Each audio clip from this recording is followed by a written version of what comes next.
Harborview was a city that never fully exhaled. It existed under a permanent shroud of coastal fog, the air tasting of salt, diesel, and rust. On the East Coast, it was the artery, not the heart. Giant container ships, mountains of oxidized steel, groaned at the docks day and night. When darkness fell, the only light came from aging neon signs, bleeding reds and blues onto the rain-slicked streets, turning oil slicks into fractured, chemical rainbows. This was a city of cold cargo and colder transactions. Calder Vascari owned the cargo. At 38, he was the public face of Vascari Holdings, a logistics and real estate empire that seemed to own the very coastline. His name was carved onto skyscrapers that pierced the fog, but the whispers in the dockyards, in the back rooms of smoky bars, and in the halls of city government spoke of another name, the Vascari Syndicate. They called him the Don, a title he never acknowledged and never had to. He moved through the city like the fog itself, silent, encompassing, and chilling. Mara Delaney lived in the city Calder owned, but in a world he never saw. She was 33, a single mother whose life was measured in the rhythmic beep of a heart monitor and the warm scent of rising yeast. By night, she wore the dark blue uniform of a 911 emergency medical technician, her hands steady under the frantic pulse of the city's dying. By day, she tied a flour-dusted apron at the Fox and Flower, a small bakery wedged between a pawnshop and a laundromat. Her world was small, finite, and anchored completely by her son. The call came at 2:17 in the morning, a multi-vehicle collision on the South Pier Bridge. Mara's unit, Ambulance 64, was closest. As they raced over the suspended roadway, the dispatch crackled with urgent, fragmented updates.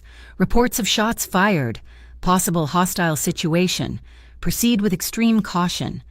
The sirens overlapped, echoing off the high steel arches, creating a disorienting symphony of chaos. Mara pulled her gloves tighter, her knuckles brushing the worn plastic of the jump bag. The scene was worse than the radio suggested.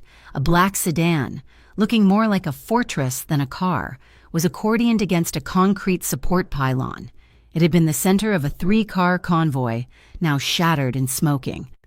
Mara grabbed the heavy trauma bag and kicked open the ambulance door. The air smelled of gunpowder and burnt rubber. She moved toward the primary vehicle, pushing past the periphery of flashing red and blue lights. She reached the driver's side.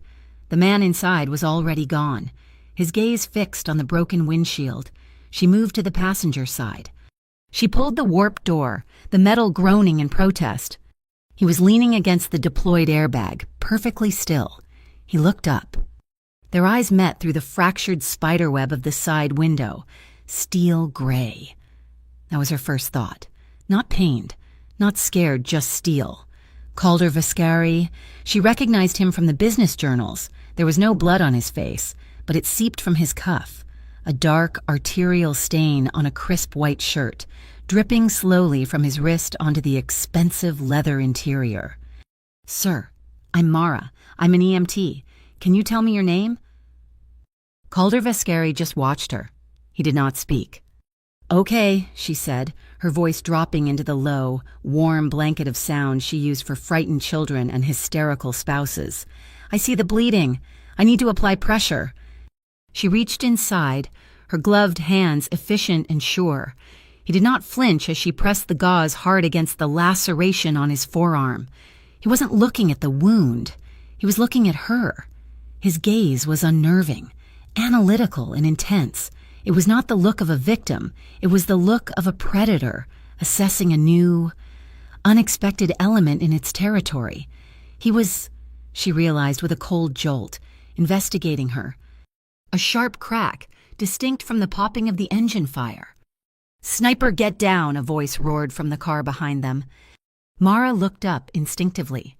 On the high iron archway of the bridge, a shadow moved against the fog, a silhouette against the lesser dark. A large man in a dark suit who had appeared from the second car slammed his own body against Calder's open door, using his bulk to shield the opening. Eli Mercer, Mara registered vaguely, Vascari's head of security. Another shot pinged off the ambulance chassis, inches from her head. Mara's training took over. She didn't think, she reacted. She turned, dropping low, and used her own body to cover the second victim, a security driver half-sprawled on the pavement near the rear wheel, groaning. She shielded his head with her own back as concrete chips sprayed the air around them. The chaos intensified. The thwack, thwack, thwack of news helicopters drowned the sirens. They descended like vultures, their spotlights cutting white holes in the darkness, pinning the wreckage. And then the others arrived. Dark SUVs, unmarked, cutting through the police blockade with an authority the police did not challenge. Men in tactical vests stamped with 3 bold letters, AIC, the Atlantic Integrity Commission. A man in a trench coat, his face sharp and ferret-like, ignored the police chief and strode directly toward the wreckage, toward Calder. "Vascari, what happened here?" he barked, his questions aggressive, accusatory.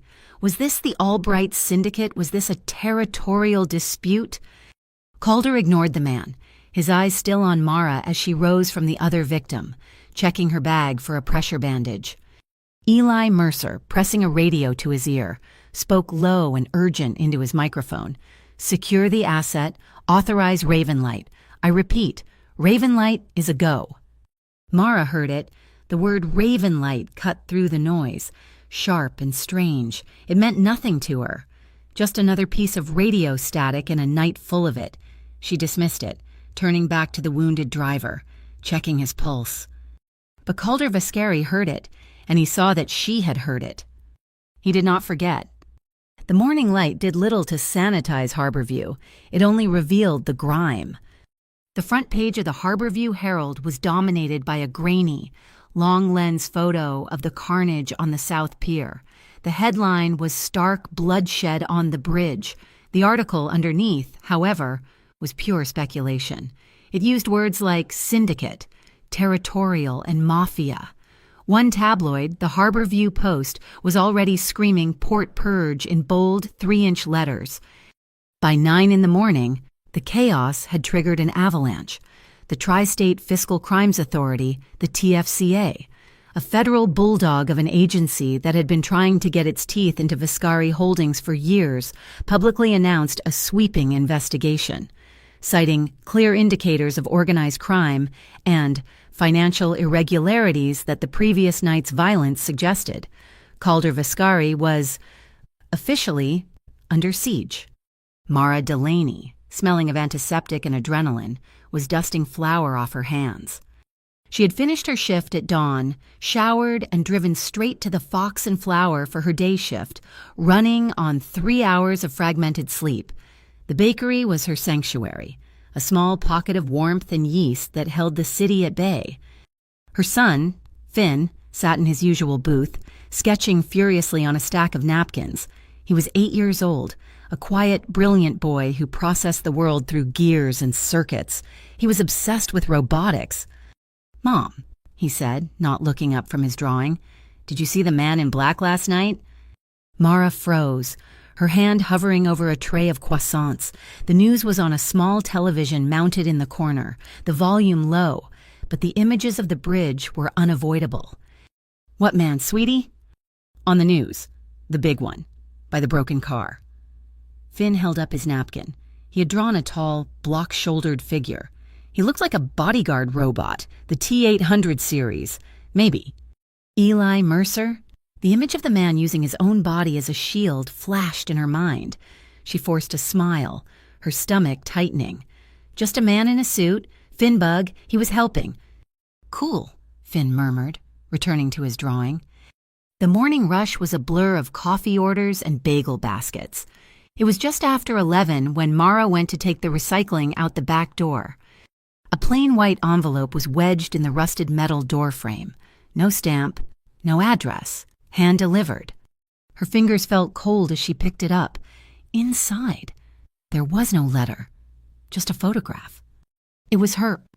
A grainy telephoto shot, clearly taken last night. She was at the edge of the police lights, her face turned up, her gaze aimed directly at the dark archway of the bridge at the exact spot where the sniper had been. She flipped the photo over, 3 words were typed in a blunt, impersonal font. "Stay out of Harborview." It wasn't a warning, it was a sentence. Her breath caught. This wasn't a city, it was a territory. And she had just been told she was trespassing. She drove to the local precinct, her hands shaking so badly she kept the steering wheel in a white-knuckle grip. The Bureau of Citywide Security, the BCS, was housed in a squat concrete building that smelled of stale coffee and bureaucratic indifference. The desk sergeant, a man with a tired face and a thick mustache, looked at the photo, then at her EMT identification. His expression went flat. "Ma'am, this relates to the South Pier incident." "Yes," Mara said, her voice unsteady. "I was the first EMT on scene. I found this at my workplace this morning." The sergeant sighed, pushing the envelope back toward her with 2 fingers. "Look, Miss Delaney, this is a big case. It's way out of our jurisdiction. The AIC and the TFCA are handling the high-level stuff. We're just managing traffic and cleaning up the glass. But this is a direct threat against me, at my bakery." "And I understand that," he said, lowering his voice. "We'll file a report. We'll take your statement. But frankly, my advice is to just keep your head down. Don't talk to anyone about what you saw." "I didn't see anything," she insisted.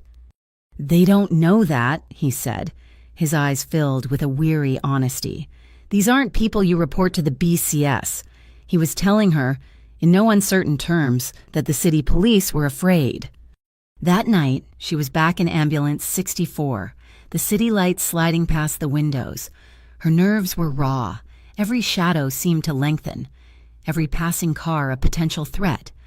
At 9:05, the radio crackled, requesting medical assistance, Halcyon Hotel, penthouse suite, VIP caller, minor laceration, non-critical. The Halcyon, the glittering spear of glass and steel that towered over the old port, a symbol of the new money Vascari Holdings had brought to Harborview. They were met in the lobby, not by hotel staff, but by 2 men in dark, impeccably tailored suits. They were guided to a private elevator, which ascended with a smooth, silent rush. Her partner, Josh, whistled lowly, eyeing the polished mahogany walls. The elevator doors opened directly into the penthouse suite. It was less an apartment than a 2-story cavern of glass, offering a 180-degree view of the harbor. And he was there. Calder Vascari was standing by the floor-to-ceiling windows, looking down at the city lights as if they were a map of his own design. He was not in the blood-stained suit from the previous night. He wore dark trousers and a simple, dark gray Henley that emphasized the breadth of his shoulders. Eli Mercer stood near a wet bar, his back to the room, speaking in a low growl into his phone. Calder turned as she entered. Those steel gray eyes, the ones she remembered from the wreckage, found her instantly. There was no surprise, just a flicker of dark recognition. "Miss Delaney," he stated. It was not a question. "Mr. Vascari," Mara kept her voice professional, clicking her pen. "We received a call about a laceration." Eli Mercer started to move forward, holding a digital tablet. "You'll need to sign this non-disclosure agreement before—" "Eli," Calder said, his voice quiet but absolute, "that won't be necessary." Eli froze, his disapproval a palpable force in the room, but he stepped back. Calder gestured to a heavy, shattered crystal decanter on the marble floor. It slipped. "My hand." He held up his left hand, the one that hadn't been bleeding last night, a shallow, clean cut angled across his palm. "Please, have a seat," Mara said, gesturing to a leather couch. "I'll need to clean that and see if it requires stitches." He sat, watching her as she knelt and opened the medkit. The silence in the room was heavy. As she snapped on a fresh pair of gloves and unwrapped a sterile wipe, Calder's gaze dropped from her face to her arm. He focused on her right wrist. A dark, mottled bruise, the size of a silver dollar, was spreading just above the line of her glove. She hadn't even noticed it until this morning. She remembered, in the chaos after the sniper, scrambling back into the ambulance, the heavy, primary gurney had slipped its latch, and the metal safety bar had slammed against her wrist. Calder Vascari's eyes narrowed. The ambient light in the room seemed to dim. The steel in his gaze darkened, sharpening to a fine, dangerous point. He slowly lifted his uninjured hand, his fingers hovering an inch above her skin, not touching, but the heat from his hand was immediate. His voice was a low, guttural rumble that seemed to vibrate the very air between them. "Who touched you?" The room went silent. Eli Mercer, across the room, stopped his phone call mid-sentence. The two security men by the elevator tensed, their hands instinctively moving to their jackets. The absolute lethal seriousness in his tone was so jarring that Mara almost smiled. This man, the target of a sniper ambush, the center of a federal investigation, was focused on a simple workplace bruise. "It was an accident," she said, her voice steady, though her heart suddenly hammered against her ribs. "At work, the gurney slipped its latch. It's nothing." Calder held her gaze for a long, heavy second, his eyes searching hers, as if parsing the truth of her statement. A soft whumph. The massive, ornate chandelier hanging 20 feet above them tinkled, its crystals swaying. Mara looked up, frowning. Calder did not look up. His head snapped toward the windows, toward the rival hotel tower across the dark expanse. Thwack! A small, star-shaped fracture appeared on the reinforced glass of the penthouse window. 6 feet to Mara's left, a spider web of cracked glass, a suppressed gunshot. Calder Vascari did not shout. He did not move. He snapped his fingers. The sound was sharp, louder than the bullet's impact. Eli was already moving. "Lockdown Kilo team. Terrace, lock the elevators, code black." Heavy steel security shutters began to descend over the massive windows, sealing them in, plunging the room into artificial twilight. Mara was frozen, kneeling on the floor, a bloody wipe in one hand. Calder Vascari rose to his feet, a shadow of cold fury. He looked down at her. "You are no longer safe. The moment you were seen with me, you became a target."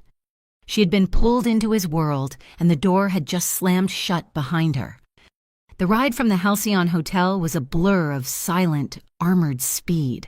Mara was wedged in the back of a black SUV that felt more like a bank vault than a vehicle. Calder Vascari sat beside her, a wall of stillness and contained power.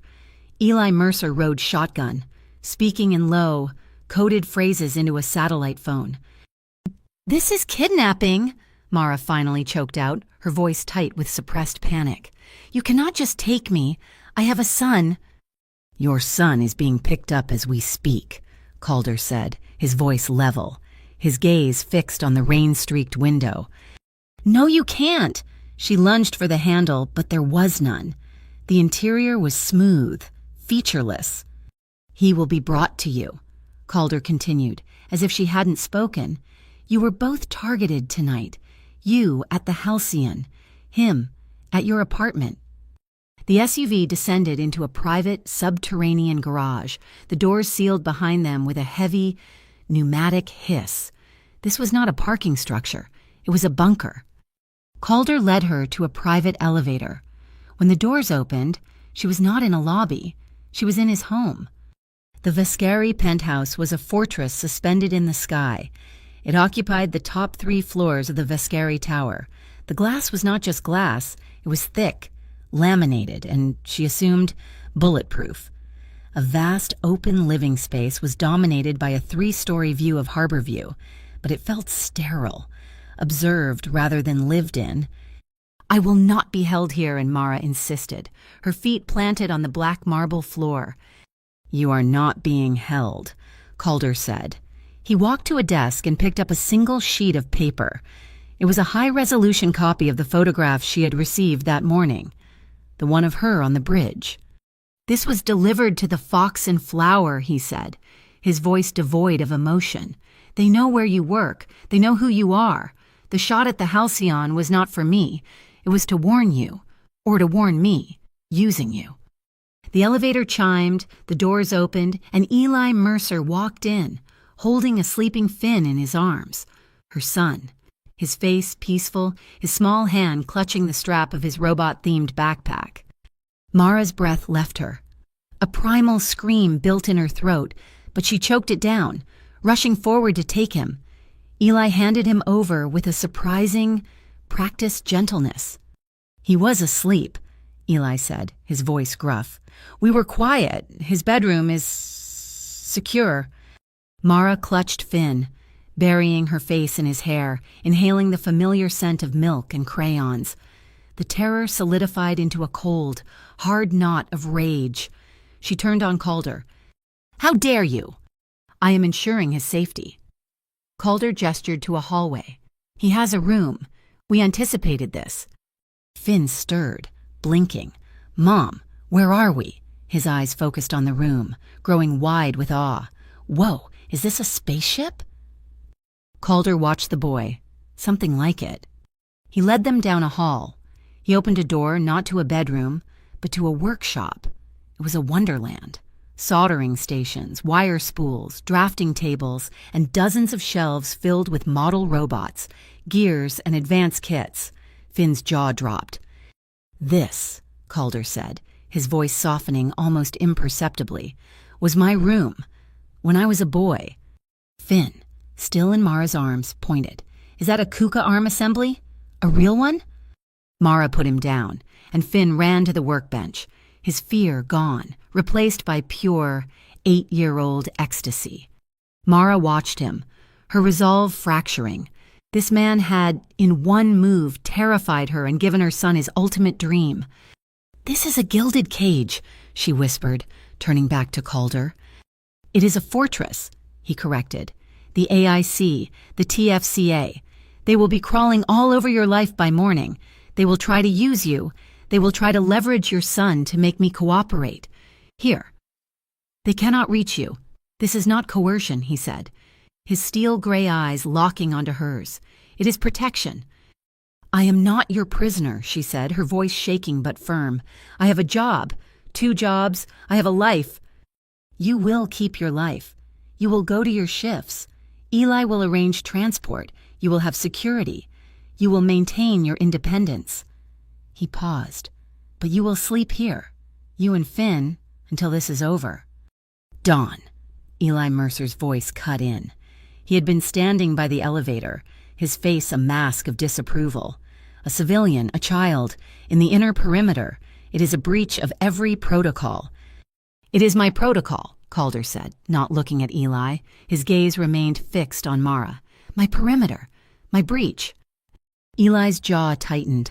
The seed of dissent was planted, visible to anyone who cared to look. The first dinner was a silent, agonizing affair. They ate at a massive glass table. Finn was vibrating with excitement about the workshop. Mara picked at her food, her stomach in knots. Calder ate with a methodical, silent focus. The tension was a living thing, a third person at the table. After the plates were cleared by a silent housekeeper, Calder stood. He walked not to the wall of windows, but to a gleaming black grand piano tucked in an alcove. He sat down and he played. The music filled the sterile silence. It was not classical, not jazz. It was Harborview. The melody was melancholic, full of complex, unresolved chords that spoke of fog and cold water and isolated lights in a vast darkness. It was beautiful and deeply sad. Finn, drawn by the sound, slid off his chair and crept toward the piano, watching Calder's large, scarred hands move over the keys. Mara watched, too. This was the man who commanded snipers, who was hunted by federal agents, who had just upended her entire existence. And he played with a raw, aching vulnerability that cracked her anger. Leaving her confused, she softened. Just a fraction, against her will. Her phone buzzed on the table. A text. She checked it. It was just a reminder from her utility company. Then a different sound, a tinny, digital chime. Finn's phone, the simple, cheap flip phone she had given him for emergencies, which he kept in his backpack. She picked it up, a new message, from an unknown number. Her blood turned to ice. It was a picture, taken from a distance, but unmistakable. The front entrance of Finn's elementary school, a thin, red line was digitally drawn from the crosswalk where the bus stopped, all the way to the front doors. Below the image, one line of text. He walks alone, not for long. Mara dropped the phone as if it were burning. The moral line she had drawn in her mind, the one separating her, a healer, a mother from him, a criminal vaporized, it no longer mattered. The only line that mattered now was survival. Calder had stopped playing. He was watching her, his expression grim. He knew. "I'll stay," she said, her voice hollow. He nodded once. He pressed an intercom. "Tova, my location." A minute later, a woman entered the room. She was tall, with a lean, athletic build and dark hair pulled into a severe knot. Her eyes were an intelligent, watchful brown. She moved with a silent, economic grace. "This is Tova Raines," Calder said. "She will be your and Finn's personal security advisor. She's head of my close quarters detail. While you are here, she answers to you." Tova inclined her head. "Miss Delaney, Finn."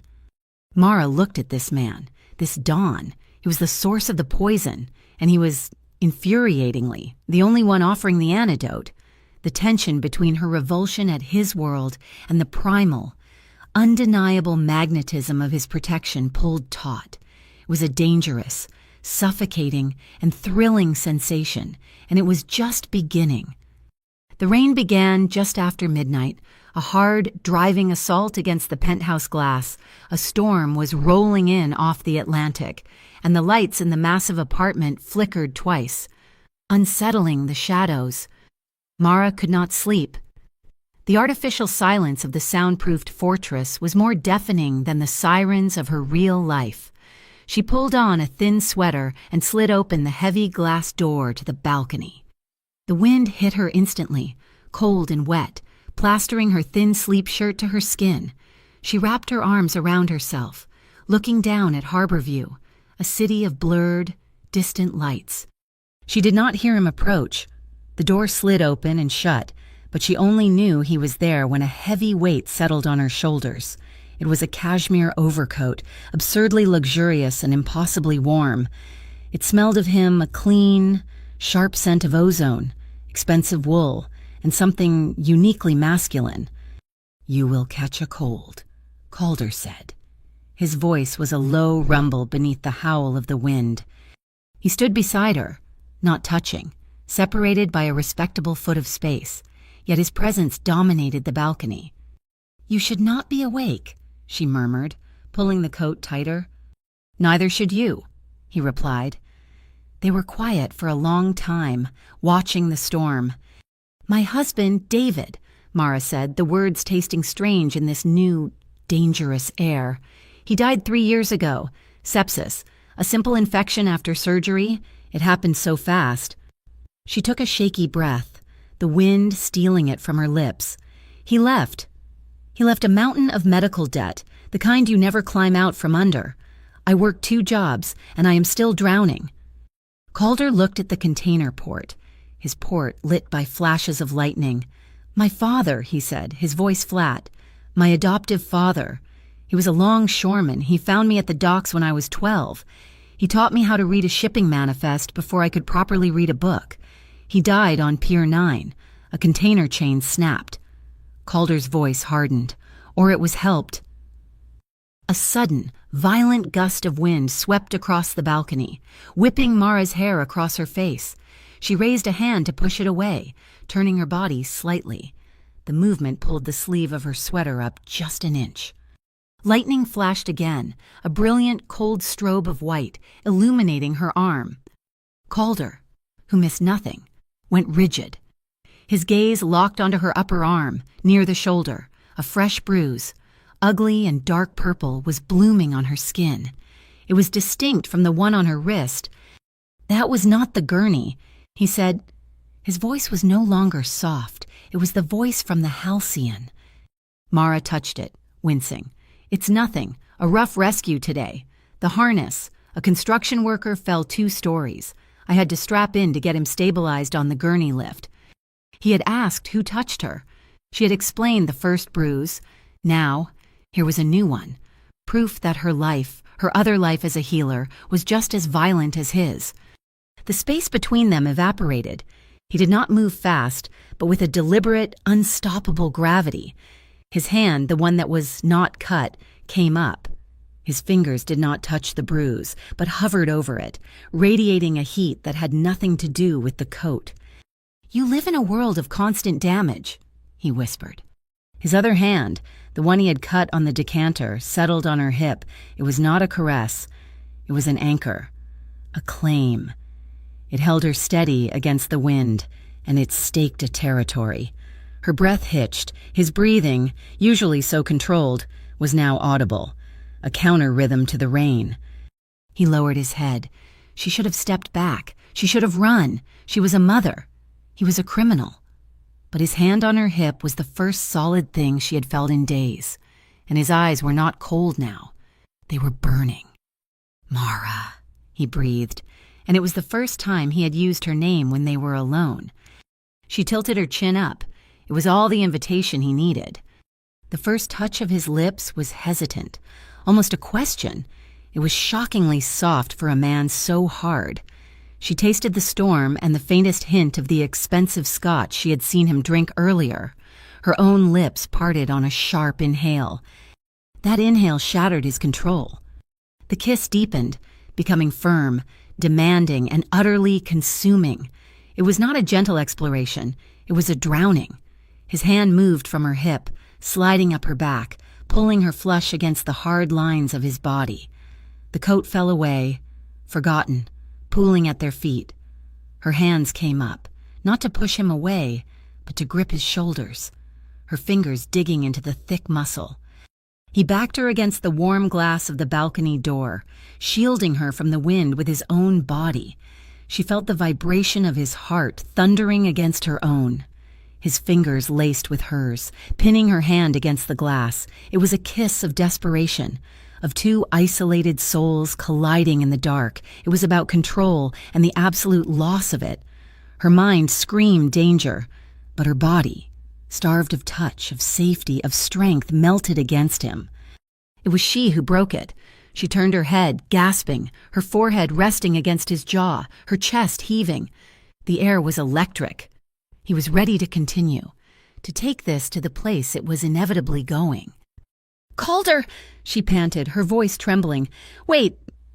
He froze, his body rigid. "I cannot," she whispered, and the words were ripped from her. "I cannot do this. Not like this. I need to trust you first. I do not even know who you are." He did not release her, but the crushing pressure of his embrace eased. He rested his forehead against hers, their breath mingling in the cold air. She could feel the tremor in his hands. He was fighting a war with himself, and she was the battlefield. Finally, he nodded once. A sharp, pained movement. "All right," he breathed. It was a promise, a ceasefire. The next morning, the penthouse was silent. The storm had passed, leaving Harborview scrubbed clean and gleaming in the sharp autumn sunlight. Mara woke up on the couch, wrapped in his coat, which she must have pulled back on after he left. She walked into the kitchen, her heart pounding, expecting she did not know what. Calder was there, dressed in a simple t-shirt and sweats.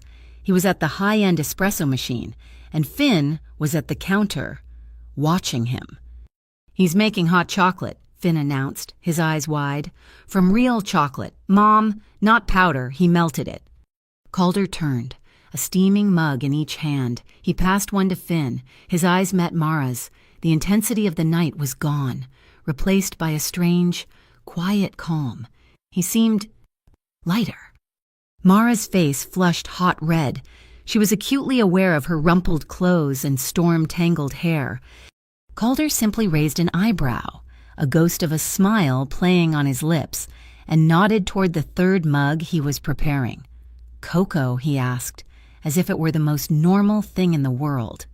The domestic moment was shattered when Eli Mercer entered, Tova Raines at his side. They both stopped short, taking in the scene the dawn, the woman, the child, the hot chocolate. Eli's face soured. "Dawn," he said, his voice clipped. "We have a problem.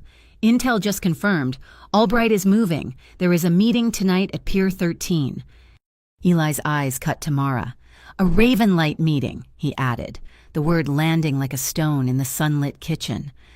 Calder's brief, strange calm vanished. The steel returned. He looked from Eli to Mara and back again. Get the team ready. Pier 13 was a graveyard of forgotten cargo. It was the oldest, most dilapidated pier in Harborview, jutting a quarter-mile into the black, oily water. The only illumination came from tall sodium vapor lamps that cast a diseased, buzzing orange glow over everything, making the fog look like toxic smoke. Mara was not supposed to be there.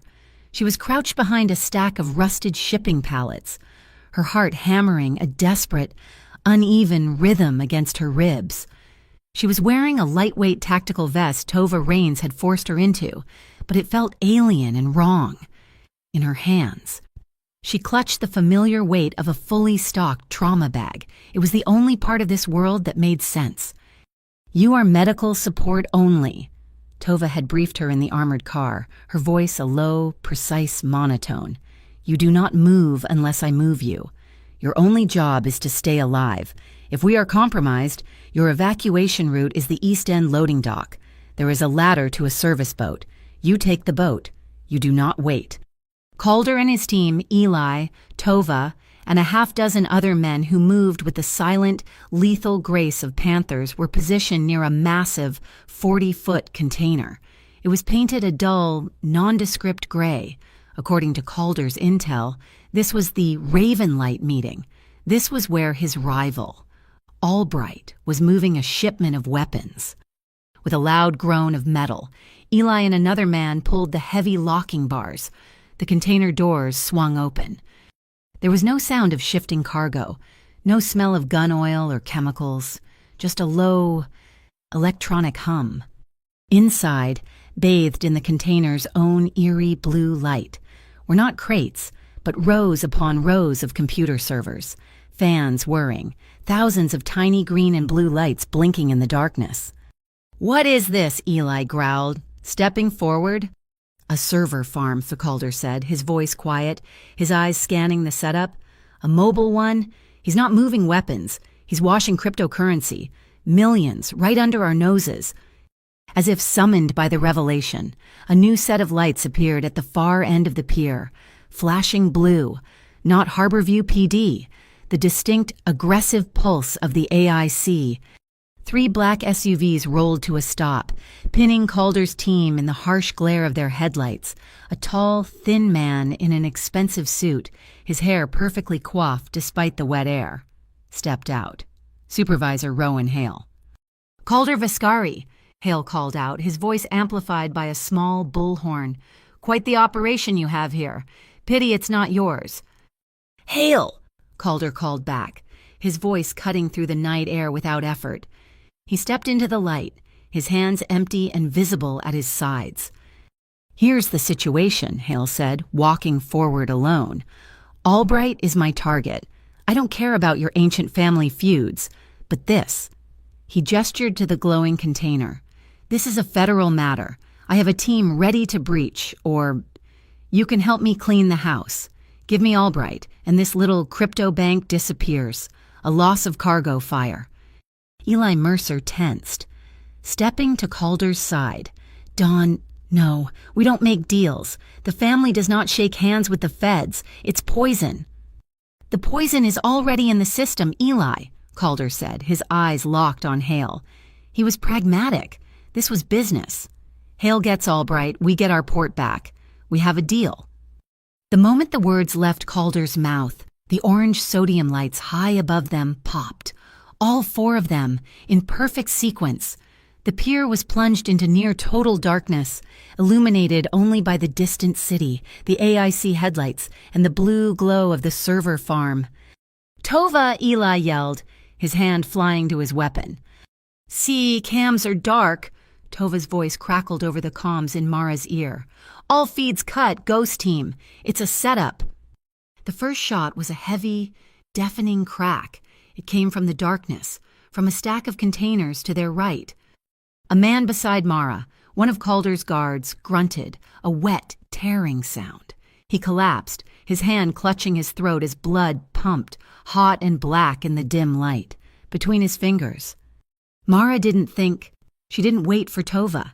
She was already moving, sliding on her knees through the gravel and oil, her trauma bag thumping against her back.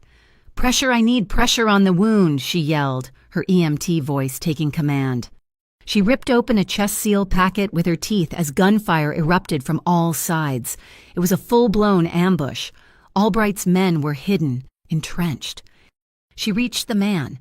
He was gurgling, his eyes wide with panic. "I've got you! I've got you!" she chanted, pushing his hands away to shove a mass of gauze against the wound.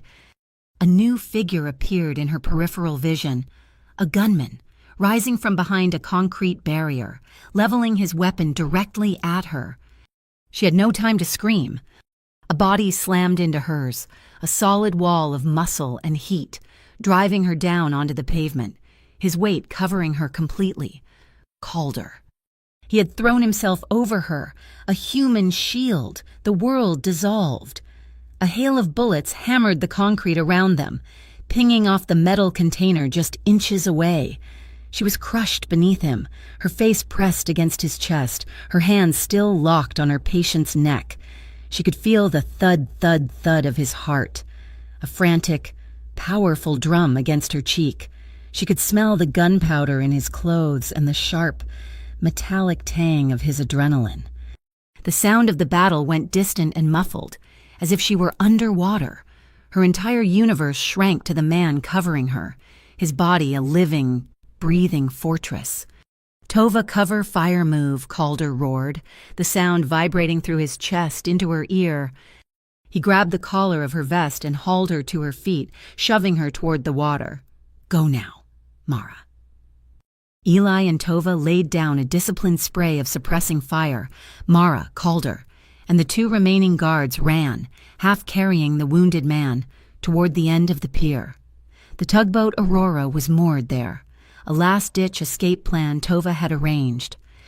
They tumbled onto the deck, and Calder slashed the mooring lines with a knife. The boat's engine roared to life. As they chugged away from the pier, a deafening explosion lit up the night, the server farm. A secondary charge. Fire bloomed, a massive orange flower consuming the container, the evidence, and the firefight. They had left just enough wreckage for Hale to pin on Albright. Mara was shaking, her hands covered in the blood of a man she did not know. Calder was at the railing, his back to her, breathing hard. Her phone, tucked deep in her jeans pocket, buzzed, a vibration against her skin. She pulled it out, her bloody thumb smearing the screen.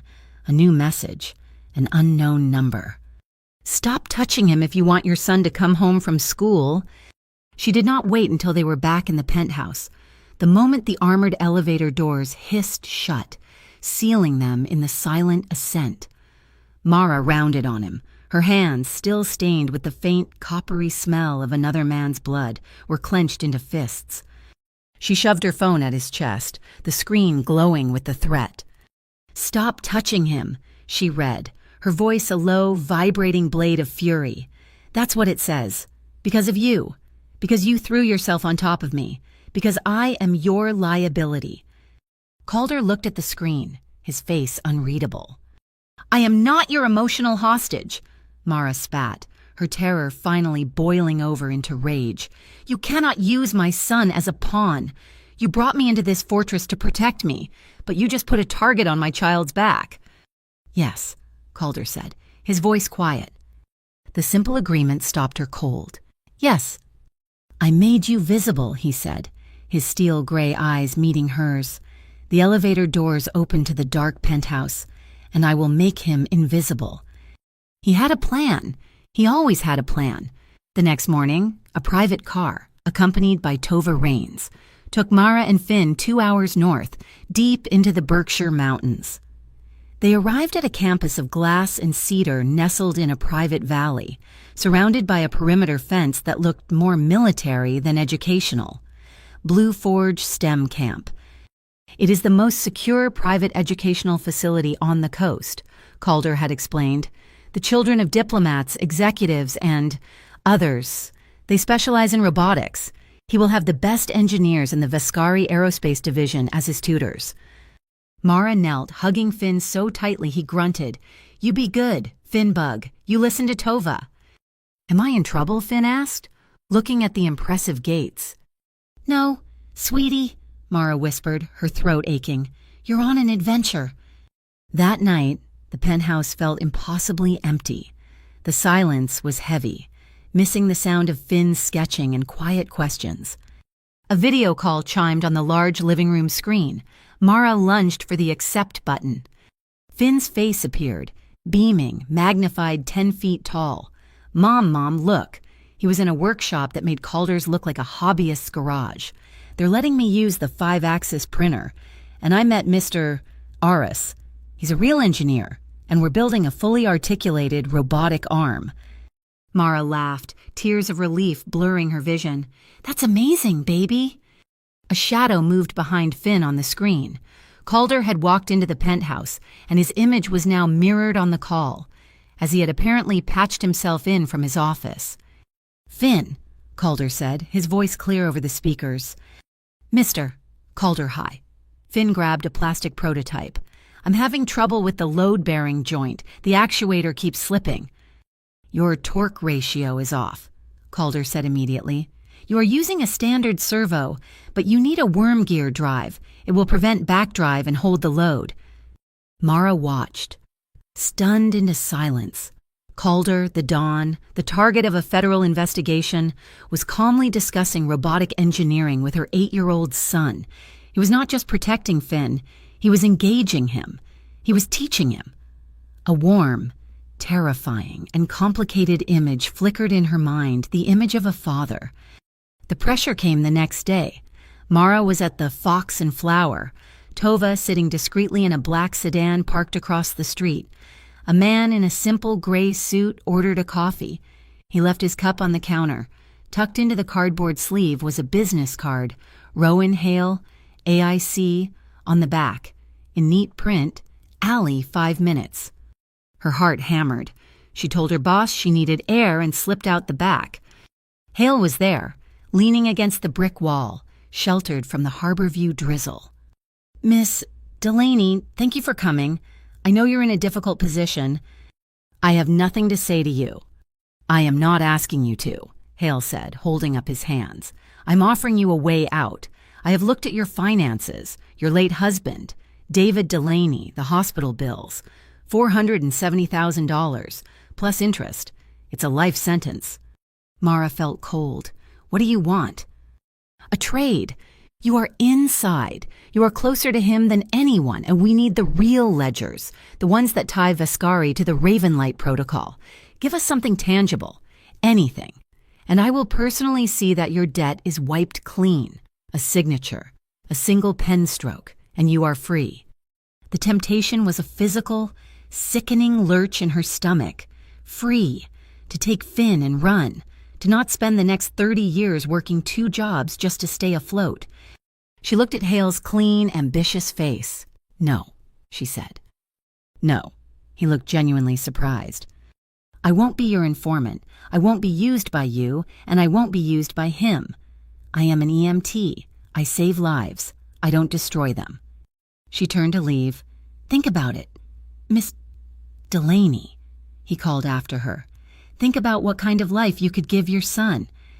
The seed was planted. It festered all night, a toxic, agonizing doubt. She confronted Calder when he returned. Late, from a meeting. He was loosening his tie, the shadow of exhaustion on his face. "Hale found me today," she said, her voice flat. "He offered to erase David's debt if I sold you out." Calder stopped, his hands still at his collar. He did not look surprised. "What did you tell him?" "I told him no." He held her gaze. "Why?" "Because I don't know who the monster is anymore," she burst out. "Is it him, or is it you? All this. The cars, the penthouse, the guns. Is it all dirty?" Calder walked to the window, looking down at the glittering, corrupt city he owned. "Yes," he said. "You don't deny it." "It's the truth. This harbor is full of filth. Mara, human trafficking, narcotics, extortion. My adoptive father tried to fight it, to clean it, and they snapped a chain on him for his trouble." He turned back to her, his face a mask of cold resolve. "I do not try to clean it. I choose to control it. I control the filth so that men far worse than me, men like Albright, men who would sell anything to anyone, cannot. That is the choice I made. That is who I am." It was the most honest and the most terrifying thing he had ever said. The internal pressure was building, too. In the penthouse command center, Eli watched a silent security feed of Calder and Mara talking. Tova stood by the server rack, cleaning her weapon. "He's soft," Eli growled, his thumb jabbing at the monitor. "A woman makes a Don soft. He's sharing strategy.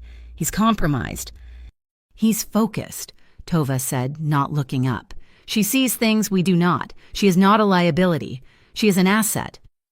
"She is a civilian," Eli countered, his eyes darkening with a possessive, dangerous glint. "And she is distracting him from the real threat."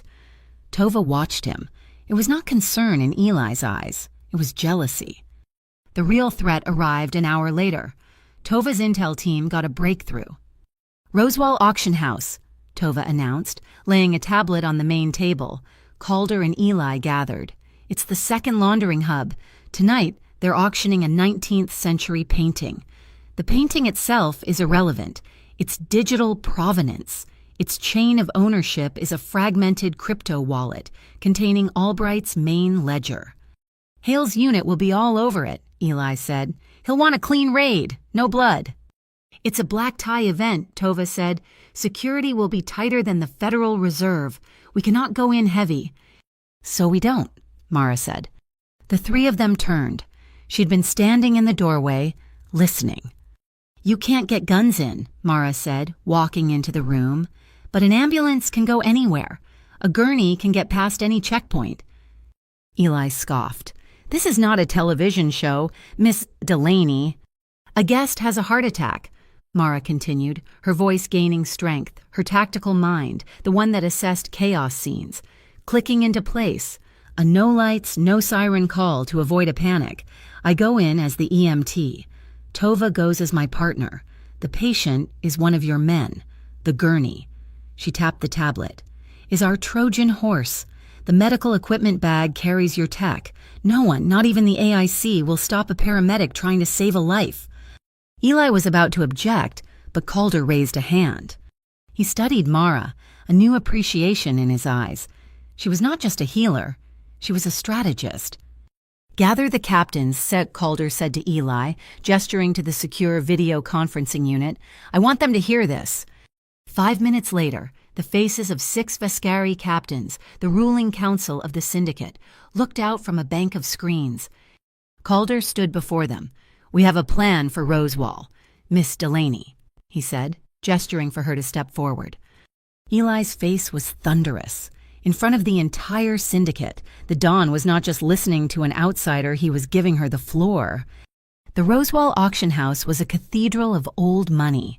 Crystal chandeliers, 3 stories high, dripped light onto marble floors. The air was thick with the competing scents of expensive perfume and even more expensive champagne. A string quartet played a frantic, jazzy tune in the mezzanine. Mara's plan had been revised. Calder deemed the EMT approach too crude for this environment. It would attract the wrong kind of attention. The new plan required infiltration, not invasion. She was now Miss Lark, a name Tova had invented, supposedly a tech investor from Seattle. Her hair was swept up in an intricate knot, and she wore a backless midnight blue silk gown that felt like a whisper against her skin. A silver mask, delicate as a spider web, covered her eyes. She felt like an imposter, a sparrow in a flock of peacocks. Then Calder offered her his arm. He was in a perfectly tailored tuxedo, his mask a simple, severe black domino that did nothing to hide the lethal intensity of his gaze. He was not an imposter. He was the king, and this was just another of his courts. "You look correct. Miss Lark," he murmured, his thumb brushing the inside of her elbow, sending a jolt of heat straight through her. They moved through the crowd, a vortex of power. People parted for them. Eli Mercer was posted by the main entrance. Tova by the security hub. In the rafters, hidden AIC supervisor Rowan Hale and his team were watching, waiting for the trap to spring. The target was Lot 77, the harbor at dusk, a moody 19th century oil painting. It was valuable, but not this valuable. The whispers in the room were that the Vescari Dawn and an agent for the Albright Syndicate were about to engage in a bidding war. "The painting's frame has a modified RFID chip," Calder whispered, his lips brushing her ear as he leaned in, pretending to point out a sculpture. "The chip itself is the key. When it passes the auction house's digital checkpoint, it verifies the provenance.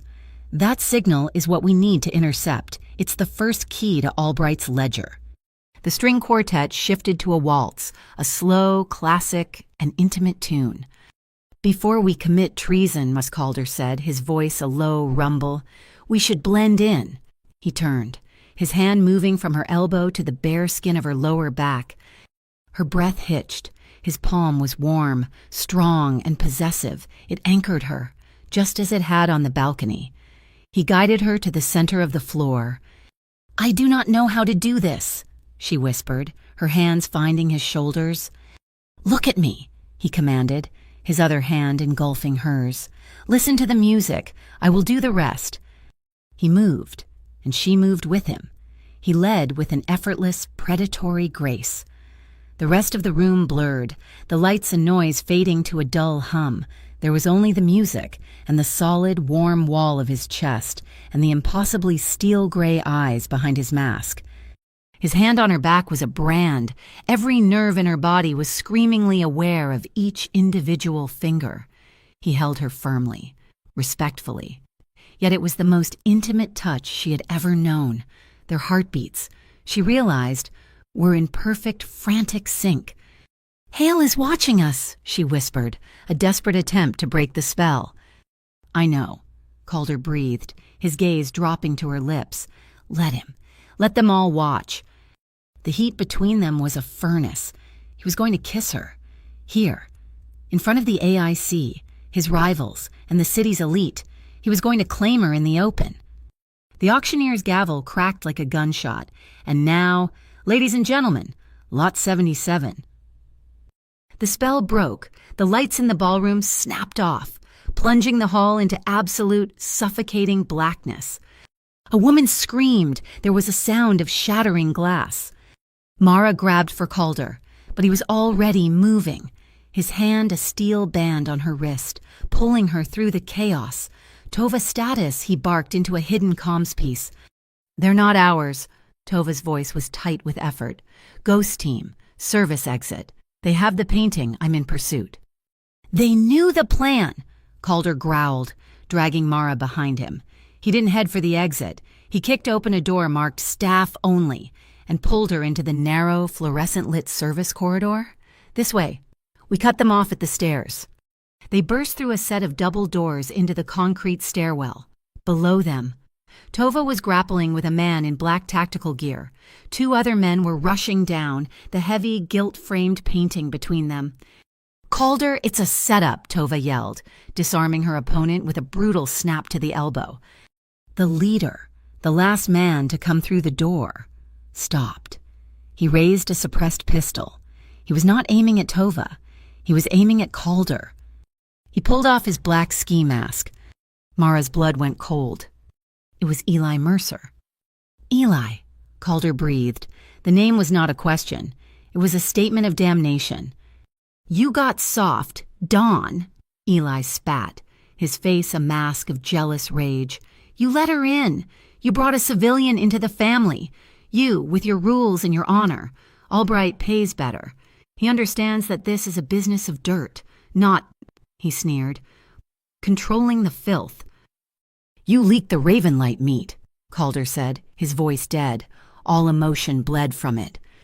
"I leaked everything, the sniper on the bridge, the penthouse, Pier 13. I have been handing you to the AIC on a platter, piece by piece." Eli smiled. a terrible, thin smile. "And tonight, they get you both. Albright gets the ledger, I get the syndicate, and the feds get to close the case. A clean sweep." "You were my brother," Calder whispered. "You were a fool," Eli said, and he fired. He was not aiming at Calder. He fired at Tova, who was climbing the stairs toward him. The shot was clean, precise. Tova cried out, a sharp, pained sound, and collapsed on the landing, clutching her thigh as blood instantly pooled beneath her. Eli raised his weapon again, aiming for Calder's chest.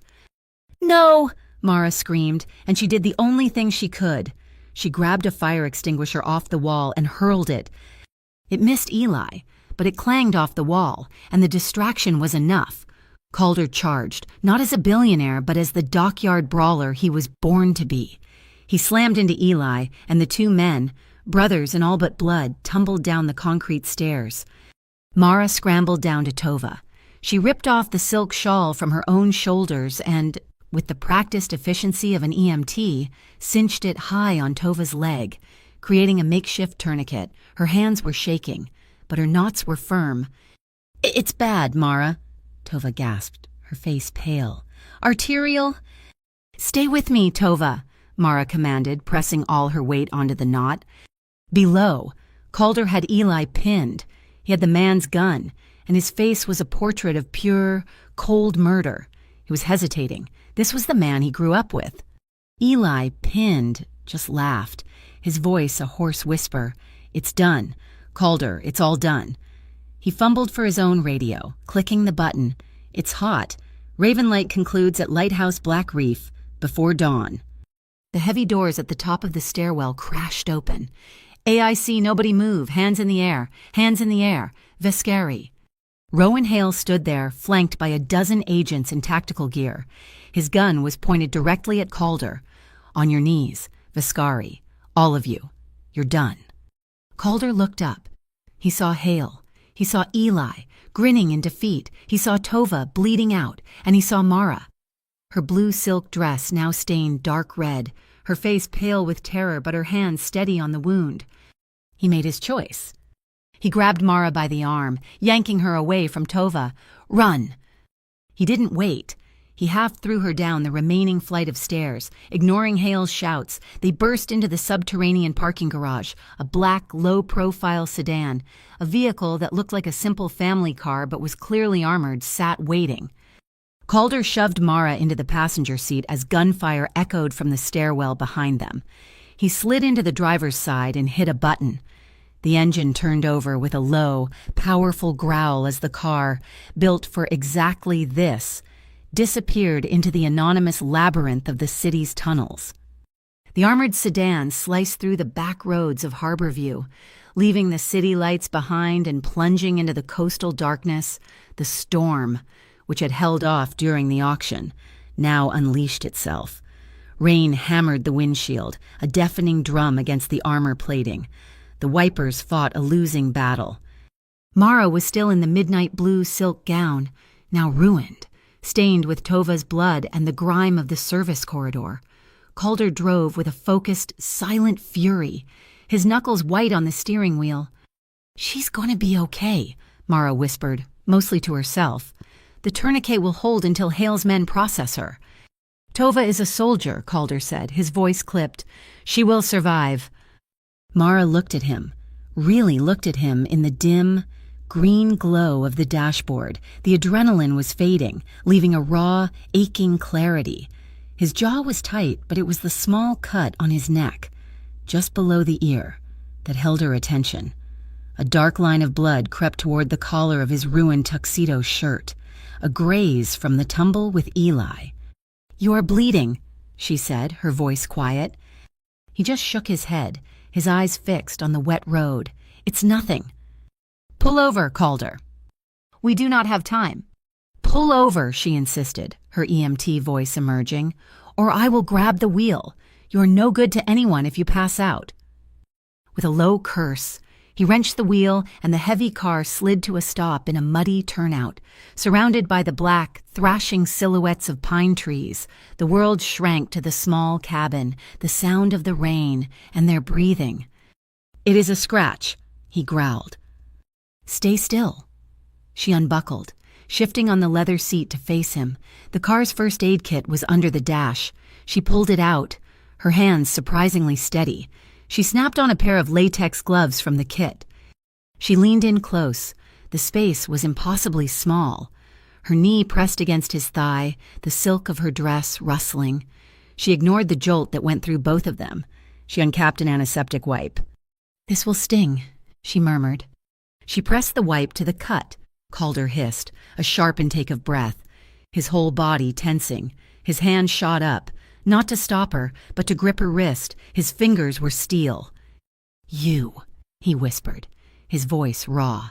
"You stood in the chaos, at the bridge. You shielded that man with your own body. You did not run." Mara froze, her hand holding the wipe still pressed to his neck. His thumb was stroking the pulse point on the inside of her wrist. "You were not chosen because of a debt, Mara," he confessed, the words torn from him. "You were not a liability. You were chosen because you were the only other person on that bridge who was not afraid. You stood straight. You were still." The admission hung in the air, thick and potent. He was not looking at her wrist anymore. His eyes, silver in the dim light, were on her lips. The air in the car was too thin, too hot. She did not pull away. She finished cleaning the small wound, her movements slow, almost a caress. "You are reckless," she whispered. "And you are not," he replied. He did not pull her. He did not need to. She leaned in, and he met her. This kiss was not the desperate, storm-fueled collision on the balcony. This was a low, burning fire. It was a conscious choice. His hand left her wrist, moving to cup her jaw, his thumb stroking her cheekbone. Her free hand came up, pressing flat against the solid wall of his chest, feeling the frantic, heavy beat of his heart. It was a kiss of profound hunger, of two people who had seen the worst and found something solid in the wreckage. His lips were firm, demanding yet impossibly tender, tasting of rain and scotch and the metallic tang of adrenaline. She arched against him, her body, which had been frozen in terror, now melting with a different kind of fire. His other hand slid from the steering wheel, finding her waist, pulling her closer, half lifting her from her seat, her fingers tangled in his hair, her gloves forgotten. It was a deep, breathless, silent promise. He broke it first, pulling back just enough to rest his forehead against hers. His breathing was ragged, his eyes closed. "Not here," he breathed, his voice thick. "Not like this. Not in a car, running for our lives. When you are safe. When Finn is safe. I promise you." As if summoned, a screen on the dashboard lit up, an incoming encrypted video call. Calder stared at it, then hit accept. Finn's face, bright and beaming, filled the screen. "Mom, mister. Calder, look. I finished it." He was holding up the robotic arm, now fully assembled. As they watched, the small, articulated fingers twitched, opened, and then, impossibly, waved. "It works, mister. Aris let me use the micro-soldering kit." A smile, a genuine, unguarded smile, cracked Calder's grim expression. It transformed his face, erasing the dawn, leaving the man who built robots in his childhood. Mara's heart ached. The image of this, the three of them, a family, sharing a tiny moment of victory was a bright, painful flash of a life she could never have. "That is brilliant, Finn," Calder said, his voice almost normal. "The tension looks perfect. Good work." "I have to go. Mister, Aris says we are testing the load capacity. Bye, Mom, bye, Mr. Calder." The screen went dark. The silence that returned was heavier than before. The smile faded from Calder's face. The intimate, warm bubble had burst, leaving the cold reality. A new alert chimed, a secure, audio-only file. Calder played it. Tova's voice, strained and full of static, filled the car. "Dawn, I am clear. Backup team extracted me, but Eli is moving. He's using the Ravenlight protocol as a summons. He's called a full captain's meeting at the Black Reef Lighthouse. He's telling them you are compromised by the feds. that you brought her into the inner circle. He is painting the AIC raid as your failure. It is a dethronement. Calder, he intends to have you executed by dawn." Calder's face was stone. "There's more," Tova continued. "Hale is not at the auction house. He's moving. His entire tactical unit is en route to Black Reef. He knows. He's letting Eli do the work for him. He wants to catch everyone Albright's men, and what's left of yours in one net. He wants to close the Vescari and Albright cases in one night." Calder put the car in gear. The engine roared. "He controls the ground," Yo Calder said, pulling back onto the slick road. "He has the lighthouse. He has the captains." "He's expecting a dawn," Mara said, her mind racing, the tactical part of her brain, the part that organized chaos, taking over. "He's expecting an assault. He's not expecting an EMT." She looked at the first aid kit. What else is in this car? The trunk. Standard survival gear. Why? Flares, cold packs, the chemical ones, a VHF radio. She was ticking items off on her fingers. "Eli is holding a meeting. He needs order. We do not give him order. We give him panic. You create a diversion. I create a patient. We split his men. We use the storm. We use the dark. We use his own radio frequency to spread misinformation." Calder looked at her, his eyes sharp with a new, profound respect. "Miss Delaney, you're full of surprises." They reached the cliffs overlooking the lighthouse. The structure was a black spear against the gray, stormy sky, its light cutting a lonely circle. Calder pulled the car into a hidden, rocky alcove, killing the engine. He turned to her. He removed a heavy black onyx signet ring from his own finger. "This is not jewelry," he said, his voice grim. "It is a key. It accesses a Vescari-held safe in every major bank on this continent. It opens 3 safe houses. It carries an identity. Clean, untraceable."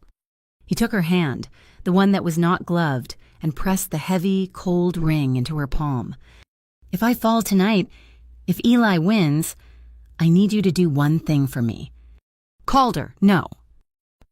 "Promise me," he commanded, his grip tightening.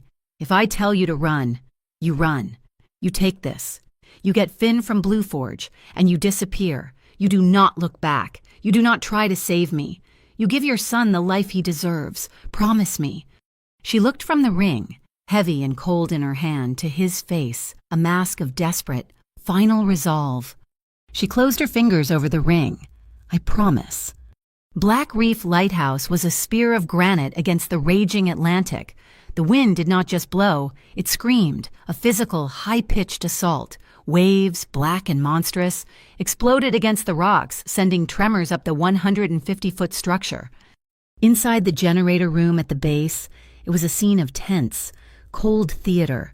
15 Vescari captains, the core of the syndicate, formed a grim semicircle. The air smelled of salt, damp stone, and fear. Eli Mercer, his face slick with rain and sweat, paced before them. "He's broken," Eli yelled over the storm. "He brought a civilian into his home. He compromised the Rosewall op. He is weak, soft, and he is dragging this family into a federal grave. We need a new Vescari, one that is not afraid to get its hands dirty, one that is not," he sneered, "bound." Some captains nodded, their loyalty clearly bought. Others shifted, their eyes uncertain, caught between tradition and mutiny. Outside, crouched behind a barrier of jagged rocks, Mara shivered, the silk of her ruined gown offering no protection. She clutched a Vescari band radio, her knuckles white.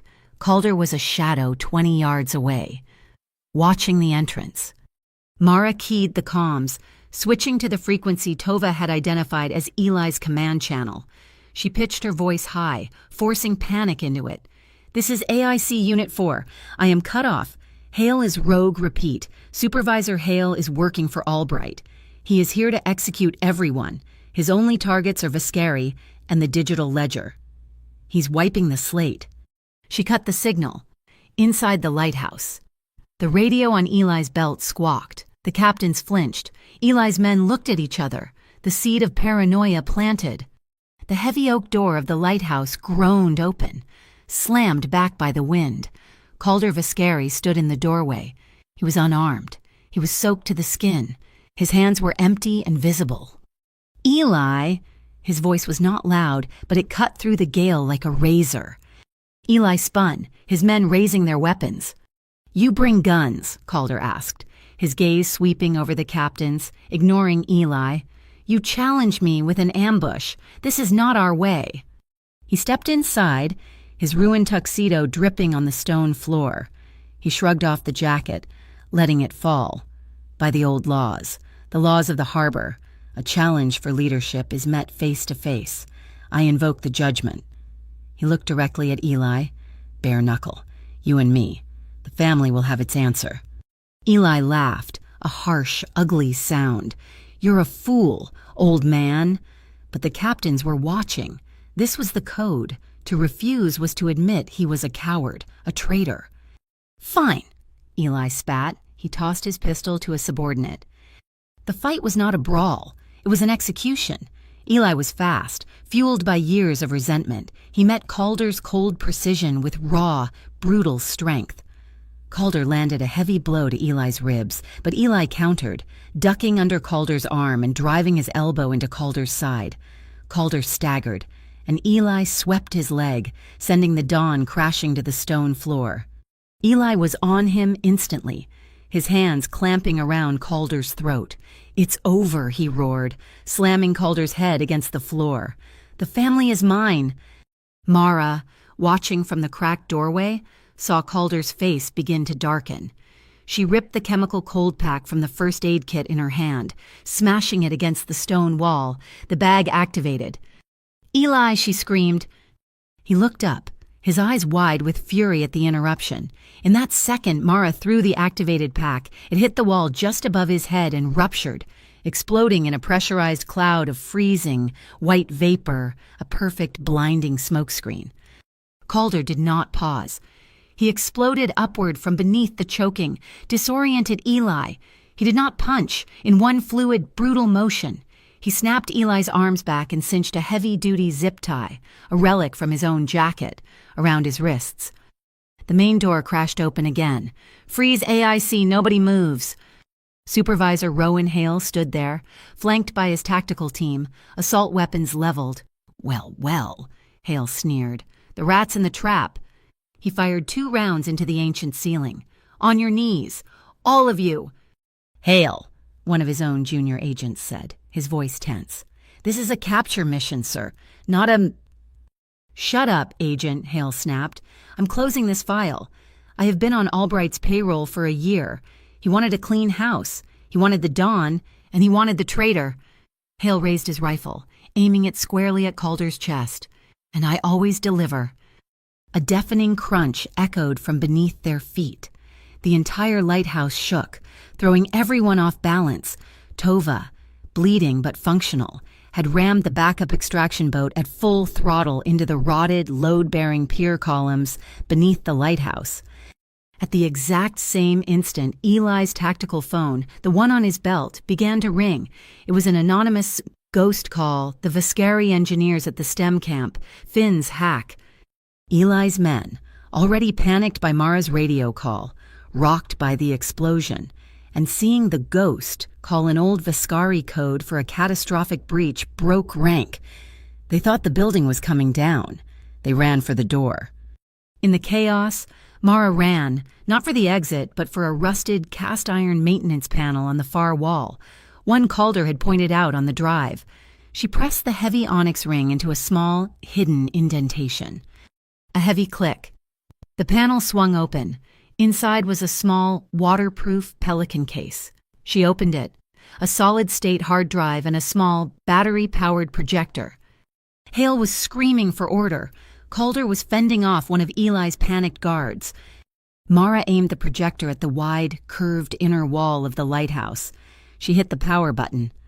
An image, 10 feet high, flared to life, bank statements, offshore accounts, wire transfers from Albright-owned shells to Rowan Hale, then audio. "Just kill them both." Hale's voice, captured from the auction house, echoed through the room. Hale's own team froze. They stared at the wall. They heard the proof. The radio on the floor squawked. It was Albright, his voice tinny and enraged. "He failed kill the woman. She has the ledger, kill the EMT. Eli, do this and all is forgiven." Eli, cuffed but desperate, saw his chance. He lunged, kicking a pistol dropped by one of his fleeing men. He got his hands on it, twisting his cuffed body, and aimed at Mara. No. Tova, who had dragged herself inside, threw her body in front of Mara. The shot was deafening. Tova cried out, a sharp, choked sound, as the bullet slammed into her shoulder. Spinning her around, she collapsed. Calder Vescari turned. He saw Mara, safe. He saw Tova on the ground, bleeding for her a second time. The icy control that defined him shattered into a million pieces. A primal, guttural roar ripped from his chest, a sound that was not human. "Who touched you?" He crossed the room in 2 bounds, ignoring the guns. He grabbed Eli by the front of his shirt and lifted him, cuffed, off the ground. He slammed him against the stone wall. Eli's head snapped back, and his world went black. A massive wave, driven by the storm and the crippled foundation, shattered the lower windows. Freezing Atlantic water flooded the room. Hale's junior agents, seeing the proof on the wall, hearing their boss give the execution order, made their choice. They turned, as one unit, and seized their supervisor. "Rowan Hale, you are under arrest for conspiracy and attempted murder." Eli was unconscious and cuffed. Hale was disarmed and screaming. The remaining Vescari captains stood in knee-deep, freezing water, utterly defeated. The storm broke as the first, fragile light of dawn bled over the Atlantic. The sky turned from black to a bruised purple, then to a watery, hopeful gray. The screaming wind softened to a mournful sigh. Red and blue lights arrived, but they were not Hale's. A new, legitimate AIC task force, summoned by Tova's backup team, secured the perimeter. Ambulances followed. Mara, her silk dress in tatters and stiff with drying blood, refused to be treated. She was in the back of an ambulance, her hands no longer shaking, her EMT training a solid steady rock beneath the terror. She was placing the final, neat sutures on Tova's shoulder wound. The bullet had passed clean through. "Your stitches are better than mine," Tova murmured, her face pale but her eyes sharp. "You should have stayed in the boat," Mara whispered, tying off the knot. "And missed the party," Tova almost smiled. "You chose well, Mara." Supervisor Rowan Hale was led out in cuffs, his face a mask of disbelief, his protests drowned by the surf. The digital ledger from the lighthouse safe, combined with the encrypted audio, was an open and shut case. Within hours, the Albright syndicate, decapitated and exposed, began to crumble. The simultaneous threat to Harborview was over. 2 days later, the Vescari captains met, not in a secret bunker, but in the vast, cold space of the Glassworks warehouse. Sunlight streaming through the dusty skylights. The mood was somber. There was no traditional cleansing. There was no bloody consolidation of power. Calder Vescari, his arm in a simple black sling from the fight, stood before them. He did not talk of revenge. He spoke of his adoptive father. He spoke of a new way. That afternoon, they signed the Harborview Compact. It was an agreement witnessed by the city's most powerful to end the syndicate's laundering operations. The money would be redirected, funneled through the newly created Green Port Foundation, a civilian-run fund to reconstruct the decaying piers and modernize the city. It was a masterful pivot. To the public, Calder Vescari was not a don. He was a reformer, a ruthless billionaire who had seen the light, a perfect American redemption story. He was legitimizing his empire, moving his family from the shadows into the sun. Mara was there when Eli, in a federal orange jumpsuit, was being transferred for his sentencing. He saw her standing near the courthouse steps. He stopped, his face hollowed out. "He's weak, you know," Eli rasped, the guards pulling at his arms. "A don who falls in love is a don who will fall." Mara met his dead gaze. "No," she said, her voice clear and steady. "He's a don who finally chose to stand upright." That evening, she was on the penthouse balcony. The air was soft, the sky a brilliant, cloudless blue. Finn was in the workshop, his happy chatter echoing faintly through the open glass. Calder came to stand beside her. He was silent for a long time, just watching the city he was reshaping. He took her hand, the one that had held Tova's wound, the one that had thrown the smoke bomb. He turned it over and pressed his lips to the back of her knuckles. It was a gesture of such profound reverence it made her heart ache. He reached into his pocket and pulled out a small, velvet box. He took the heavy, black onyx signet ring from her finger. He placed it in the box and snapped it shut. The sound was final. This, he said, was a key, an escape plan, a way to run. He then produced a second ring. It was not a diamond. It was a simple, matte finish platinum band, heavy and solid. He slid it onto her finger. It was a perfect fit. This, he whispered, his thumb stroking her hand, is also a key. Not for running. This one is only for coming home. A return code. Mara looked at the ring, then at his face. Calder. Mom, mister, Calder, look. Finn burst onto the balcony, his face shining with triumph. He held up his robotic arm. It was no longer a prototype. It was painted a sleek, metallic blue. As they watched, the small, articulated fingers precisely plucked a single flower from a pot on the balcony and offered it to Mara. Mara took it, tears welling in her eyes. Finn, that's incredible. Calder did not pat the boy on the head. He knelt, slowly, his injured arm making the movement stiff until he was eye to eye with the 8-year-old. Finn, Calder said, his voice serious, man to man, you are an astonishing engineer. I would like to formally request permission to be the senior adult advisor on all your future projects. Finn's face lit up, a gap-toothed 1,000-watt smile. Permission granted, sir. Later that night, the penthouse was quiet. Finn was asleep. The meal, their first real, peaceful family dinner, was over. The dishes were clear. Mara found Calder at the piano. He was not playing, and he was just sitting there, watching the lights of Harborview. She came and sat beside him on the bench. He turned, and the force of his gaze, the raw, unfiltered relief and want in his eyes, stole her breath. He did not say a word. He raised his uninjured hand, cupping her face as if she were made of the most delicate glass. His thumb stroked her cheekbone. She leaned into his palm, her eyes closing. The kiss was everything the others had not been. It was not desperate. It was not frantic. It was deep and slow and certain. It was a promise kept. It was a vow. His arm slid around her waist, pulling her from the bench and onto his lap. His embrace a fortress. Her hands found his neck, her fingers lacing into his hair.